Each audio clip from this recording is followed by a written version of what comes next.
Hello guys, welcome to my channel anime की बात। आज के वीडियो में हम रिव्यू करने वाले हैं टोक्यो रिवेंजर्स का। तो बिना कोई टाइम को वेस्ट करते हुए आज का वीडियो हम शुरू करते हैं। इससे पहले कि मैं वीडियो शुरू करूं, मैं आप लोगों से एक सवाल पूछता हूं। अगर आपको मौका मिले कि आप अपनी लाइफ में वापस जा सकते हैं और पास्ट को चेंज कर सकते हैं, तो आप क्या चेंज करोगे? मुझे कमेंट सेक्शन में बताना। अब मुझे पता है कि ऐसा पॉसिबल नहीं है कि कोई टाइम में वापस जा सकता है और चीजों को बदल सकता है, लेकिन ये जो एनीम है ये इसी कॉन्सेप्ट पे बेस्ड है। इस एनीम में जो हमारा मेन कैरेक्टर है टाकेमिची हनागाकी, वो टाइम में वापस जाता है और अपनी लाइफ को दोबारा से जीता है और जो गलतियां उसने की थी उन गलतियों को सुधारने की कोशिश करता है। और इससे हमें एक चीज पता चलती है कि अगर आपने 5 साल पहले या 10 साल पहले कोई एक डिसीजन थोड़ा सा डिफरेंट लिया होता, या फिर आज की डेट में आप कोई एक डिसीजन थोड़ा सा डिफरेंट लेंगे जो कि आपने लिया है या फिर लेने वाले हैं, तो उससे आपकी लाइफ अगले कुछ सालों में बहुत ज्यादा डिफरेंट हो जाएगी। और इसे ही हम कंपाउंडिंग इफेक्ट कहते हैं कि आपके छोटे छोटे डिसीजन लॉन्ग टर्म के बाद अपने इफेक्ट दिखाते हैं और उसके बाद आपकी लाइफ टोटली डिफरेंट हो सकती है। अब हम एनीम के थीम की बात करते हैं। एनीम का जो मेन थीम है वो टाइम ट्रेवल नहीं है। एनीम का मेन थीम है टीनेजर्स के ऊपर बेस्ड है। मतलब टीनेजर्स जो रहते हैं 12 साल से लेकर 20 साल की एज वाले, इन लोग की लाइफ में किस तरह से चीजें होती हैं, उन चीजों को इसमें दिखाया गया है। इसमें जो मेन कैरेक्टर्स हैं आपके, वो आपके सारे के सारे गुंडे रहते हैं और उन्हें अपनी गैंग बनानी रहती है और उसके बाद गैंग में स्ट्रॉन्ग बनना रहता है। कुछ सही गैंग रहती है, कुछ गलत गैंग रहती है, कुछ अच्छे काम करती है, कुछ बुरे काम करती है। और इन्हीं गैंग्स के बीच की जो राइवलरी है, लड़ाई है, इंटरनल कॉन्फ्लिक्ट है, उन्हीं चीजों पर ये एनीम बेस्ड है। जो मेन गैंग पे फोकस रहता है इस एनीम में, वो है आपकी टोमान गैंग, जिसका लीडर है माइकी। और इस एनीम में इसी टोमान गैंग के बारे में काफी कुछ बताया जाता है। उसका ओरिजिन कैसा होता है, इसके मेंबर्स कौन कौन होते हैं, मेंबर्स की बैक स्टोरी दिखाई जाती है, टोमान गैंग की बैक स्टोरी दिखाई जाती है और यही सब कुछ होता है। अब हम एनीम की स्टोरी के बारे में बात करते हैं। तो एनीम की स्टोरी कुछ ऐसी है कि अपना मेन कैरेक्टर टाकेमिची हनागाकी आज की डेट में 26 साल का है जब आपका एनीम शुरू होता है तब। और वो एक लाइब्रेरी में काम करता है और खुद को लूजर समझता है क्योंकि उसने अपनी लाइफ में कुछ खास अचीव नहीं किया है, ना ही उसकी कोई गर्लफ्रेंड है। उसकी सिर्फ एक गर्लफ्रेंड थी जब वो स्कूल में था। उसके बाद से उसकी कोई गर्लफ्रेंड नहीं बनी, तो वो वर्जिन भी है और इन्हीं सारी चीजों की वजह से उसकी बोरिंग लाइफ चलती रहती है। लेकिन एक दिन वो न्यूज देख रहा होता है और उसे पता चलता है कि उसकी जो स्कूल टाइम की गर्लफ्रेंड थी उसकी डेथ हो जाती है। तो उससे वो थोड़ा बहुत दुखी होता है, पर उससे कुछ खास फर्क नहीं पड़ता है। फिर उसके बाद वो मेट्रो स्टेशन पे खड़ा रहता है और उसे पीछे से कोई धक्का देता है, जिसके कारण वो ट्रेन के सामने गिर जाता है और वहां पे वो मरने ही वाला था। तभी वो टाइम में 12 साल पीछे चला जाता है, एग्जैक्ट उसी डेट पे और उसी टाइम पे 12 साल पीछे। अभी उसे कुछ समझ में नहीं आता क्या हो रहा है, कैसे हो रहा है, लेकिन धीरे धीरे करके उसे पता चल जाता है कि वो टाइम ट्रेवल कर सकता है और वो फिर पास्ट में जाके चीजों को बदलना शुरू कर देता है और उसे ट्रिगर भी मिल जाता है कि वो किस तरह से टाइम में बार बार पीछे और आगे आ सकता है। अब टाइम में जब वो पीछे जाता है तो वो कुछ ऐसे इंसिडेंट्स कर देता है जिसकी वजह से फ्यूचर में जब वो मरने वाला था तो वो इंसिडेंट से उसे कोई आके बचा लेता है और उसके बाद वो नहीं मरता है। अब जिसने इसे बचाया था वो दोनों लोग मिलकर प्लान बनाते हैं कि टाकेमिची टाइम में वापस जाएगा और पास्ट को बदलेगा, जिसकी वजह से फ्यूचर में टाकेमिची की जो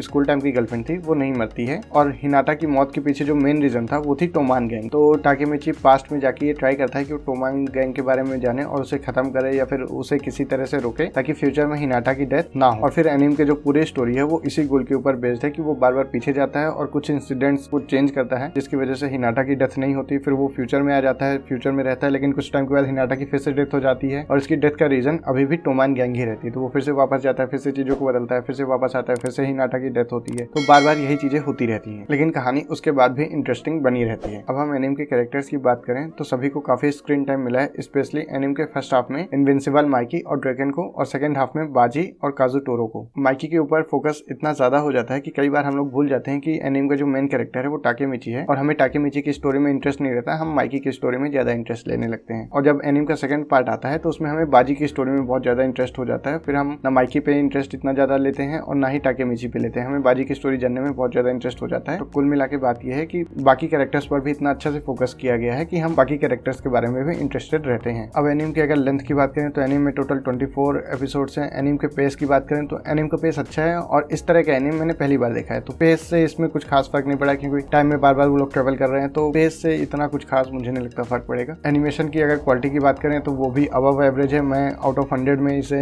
90 मार्क्स दूंगा। और एनीम में इमोशंस जो हैं वो सारे के सारे इमोशंस बहुत ही अच्छी तरह से फिल किए गए हैं। जिस तरह की आप गुस्से की बात करो, गिल्ट की बात करो, फ्रेंडशिप, लॉयल्टी, हेट्रेड या लव, ये सारे इमोशंस जो हैं आपको एनीम में बहुत अच्छे से देखने को मिलते हैं और सारे इमोशंस को अच्छे से डेवलप भी किया गया है। अब एनीम रिकमेंडेशन की बात करते हैं। उन बच्चों को ये एनीम नहीं देखना चाहिए जो इस एनीम से इंस्पायर होकर फिर उसके बाद वैसी हरकतें करें, क्योंकि वैसा कुछ भी नहीं होने वाला है। अभी मैंने रिसेंट में एक न्यूज देखी थी कि एक बच्चा छत से कूद जाता है क्योंकि उसे लगता है एंजल आके उसे बचा लेगी। तो इस तरह की हरकतें बिल्कुल नहीं। मैं रिकमेंड करूंगा कि आप लोग एटलीस्ट 18+ हों ताकि आप समझ सके कि एनीम और रियल लाइफ में डिफरेंस क्या है। उसके अलावा जो लोग खुद को डिलिंक्वेंट समझते हैं या फिर खुद को जो गुंडा समझते हैं उन लोगों को ये एनीम अच्छा लगेगा क्योंकि ये एनीम जो है उन्हीं के ऊपर बेस्ड है। उसके अलावा जो खुद को लूजर समझते हैं, जिन्हें ऐसा लगता है कि उन्होंने लाइफ में कुछ खास अचीव नहीं किया है और बोरिंग लाइफ चल रही है और आगे उनके साथ कुछ भी अच्छा नहीं हो रहा, तो उनके लिए मैं ये एनीम रिकमेंड नहीं करूंगा, क्योंकि वो लोग जब मेन कैरेक्टर को देखेंगे तो वो मेन कैरेक्टर से रिलेट कर पाएंगे कि वो भी लूजर है, लेकिन उसके बाद मेन कैरेक्टर को एक मौका मिलता है कि वो अपनी लाइफ को चेंज कर सकता है। और जो रियल लाइफ है उसमें आपको ऐसा कोई भी मौका नहीं मिलेगा, तो आप अपनी लाइफ में और ज्यादा फ्रस्ट्रेटेड होते जाओगे। तो मैं आप लोगों को रिकमेंड नहीं करूंगा। इससे बेहतर यही है कि आप लोग अपनी लाइफ में जहाँ पे हो वहीं से आगे के लिए सुधारने की कोशिश करो। पास्ट में जो हो गया सो हो गया। So that's it for the video guys. अगर आप लोगों को वीडियो अच्छा लगा तो आप वीडियो को लाइक कर सकते हैं, अपने दोस्तों के साथ शेयर कर सकते हैं। अगर आपने ये एनीम देखा है तो कमेंट सेक्शन में बता सकते हैं कि आपको ये एनीम कैसे लगा, और वो जरूर बताइएगा कमेंट सेक्शन में कि अगर आप पास्ट में जाके किसी इंसिडेंट को चेंज कर सकते तो वो कौन सा इंसिडेंट होता। और अगर चैनल पे पहली बार आए हैं तो चैनल को सब्सक्राइब कर सकते हैं।